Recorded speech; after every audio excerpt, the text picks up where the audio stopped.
जब हम इस काल का रोटी खा रहे, कपड़ा पहने, पानी पीवें, इसमें जीवें सोवें, सारा शोध इसमें कर रहे हैं, तो इसका टैक्स है हमारे ऊपर, इसकी मजदूरी करनी पड़ेगी। और हमारे ऊपर पता नहीं कितनी फाटक बंद कर रखे, रास्ते बंद कर रखे। पहली चौकी गणेश जी की, जब तक ये क्लियर आगे रास्ता नहीं देगा आगे जाएंगे कहाँ हम। तो इन सब के हम ऋणी हैं, इन देवताओं के, जो यहाँ के प्रभु हैं, प्रबंधक हैं। इनसे हम बाइज्जत निकलने के लिए इनकी मजदूरी हम न करके अपना यहाँ भी काम चलाना है, इनका टैक्स भी भरना है, तब हमारी भक्ति सही चलेगी। तो प्रथम मंत्र आपको दिया जाता है, इन देवी देवताओं की मजदूरी है, ये पूजा नहीं है। अब यहाँ भी एक स्पष्ट करना चाहेगा दास के भक्ति, पूजा और साधना मंत्र क्या है। साधना तो एक मजदूरी होती है और पूजा एक हृदय से समर्पित भाव होता है, जिसको हम प्राप्त करना चाहते हैं, जिसको हम पाना चाहते हैं, जिसके हम हैं। अब जैसे एक पति भर्ता लड़की होती है, वो अपनी ज्वाइंट फैमिली में रहती है, सह परिवार होता है, जैसे जेठ भी, जेठानी भी, देवर भी, देवरानी भी, सास ससुर भी, ननद भी, सभी होते हैं। तो वो सबके साथ प्यार से व्यवहार करती है, रिलेटिव आता है उनसे भी आदर से, सत्कार से, हंसकर बात करती है, चाय पानी, उसके बिस्तर बिछाना, पूरी सेवा करती है। तो वो लड़की वो सबका सत्कार कर रही है, उनकी पूजा नहीं कर रही। वो पूजा तो अपने पति की कर रही है।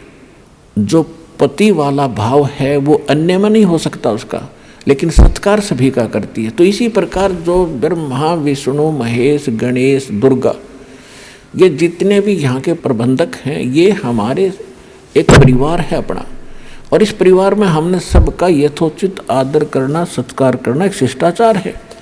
इसको नहीं करेंगे तो भी हम दोषी हैं, हम निकम्मी आत्मा है, और हमने बनना है अच्छी आत्माएं। तो अच्छी आत्मा तो सभी को नमन करती है, विनम्र भाव रखते हैं, सबके प्रति एक श्रद्धा रखते हैं। लेकिन पूजा जो वो अलग चीज़ होती है। अब जैसे जब हम यहाँ से चलेंगे, जैसे एक पति भर्ता लड़की परिवार में रह रही है, जैसे आपको बताया, तो पूजा तो अपने पति की कर रही है वह, लेकिन पता उस दिन चलेगा जब वो अलग होंगे, भिन्न होंगे। जब वो अलग होंगे, न्यारे होंगे, तो वह लड़की के हिस्से में जितने भी बर्तन आवेंगे, कोई चारपाई, गद्दला, रजाई आवेगी, वह उठा के सारे अपने उस कमरे में रख लेगी जो उसके पति के हिस्से में आया है, और एक चम्मच भी ना छोड़ा अपने हिस्से की, सारी ठाक अपने पति के साथ चली जाएगी। तो उस दिन पता चलेगा वह पूजा किसका करे थी। वो पूजा अपने पति की करे थी और सत्कार सभी का करे थी। इसी प्रकार हम इस संसार में रहेंगे, हम सब का सत्कार करेंगे, लेकिन पूजा हम अपने मालिक की करेंगे, अपने परम पति की करेंगे जो सबका मालिक है, कबीर भगवान की करेंगे। और ये सभी जितने भी यहाँ के, जैसे असुर निगंध रामायणी में हम सबका सत्कार करते हैं, छोटे से लेकर 500 तत्वों तक की आरती इसके अंदर आ जाती है। तो हम सबका सत्कार करते हैं, सत्कार करने से विनम्रता आती है। और ये फिर ये ब्रह्मा, विष्णु, महेश या जितने भी कोई भी हैं देव, ये आपको टच नहीं कर सकते। इनके ऊपर फिर डंडा है परमात्मा का कि ये आपका एक सत्कार करते हैं और फिर भी आप इनको सताओगे तो इनको ज़्यादा सज़ा मिलेगी।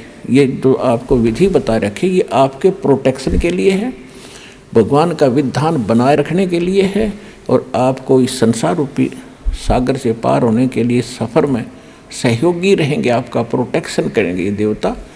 और सभी आपके घरों के चारों तरफ पैरे दिया करेंगे, जो सतगुरु कबीर साहब के इस नाम से जुड़ जाएगा।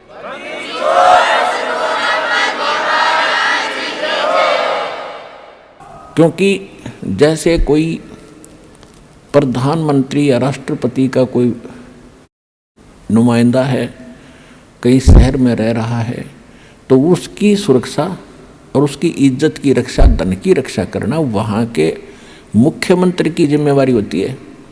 और मुख्यमंत्री नीचे डीसी और एसपी को सतर्क कर देता है कि इस आदमी का कोई उत्सुक होगी, किसी सुविधा में कमी आ गई, तुम्हारी खैर नहीं है। तो चारों तरफ चक्कर काटते रहते हैं वो। और एक बार जरा सा भी कोई उग चुक कर दे, 2 मिनट में पुलिस डालेगी उसके पास।